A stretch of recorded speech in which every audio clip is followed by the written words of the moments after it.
मी समर्थ doctor rakhi आपल्याला मंगळवारी काय करायचं सांगण्यासाठी आहे. मंगळवार म्हणजे हा सगळ्यात मोठा मंगळवारला दुसरा मंगळवार आणि ह्या मंगळवारी आपल्याला जी पण मी आतापर्यंतच्या रेमेडीज सांगितलेल्या आहेत त्या सर्व रेमेडीज तुम्हाला जितक्या जमतील तेवढ्या करायच्या.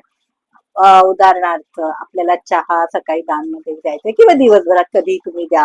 काही प्यायला द्यायचं असेल कुणाला तर त्यातला काही पाणी आहे, ज्यूस आहे, रस आहे, फळ आहे, जीवन आहे, तुम्ही दानामध्ये देऊ शकता.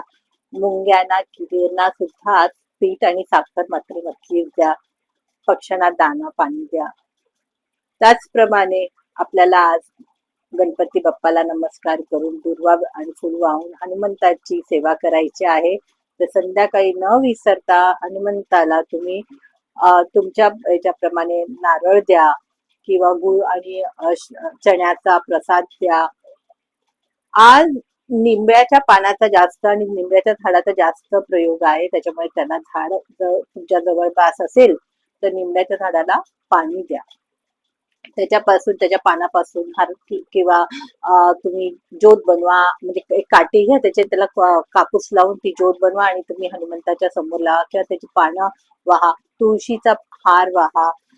जर तुम्हाला पिंपळाचं पान असेल त्याच्यावर राम लिहा आणि त्याचा हार बनवा किंवा खूप पानं नाही मिळाल तर एक पानावर राम लिहून तुम्ही हनुमंतांच्या समोर अर्पण करा. रुईच्या पानांवर राम लिहा आणि त्याचा हार लावा.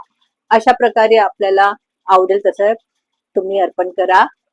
माचीस द्यायला विसरायचं नाही. बजरंग बाण आणि हनुमान चालिसा ही आपल्याला वाचायची आहे किंवा ऐकायची आहे.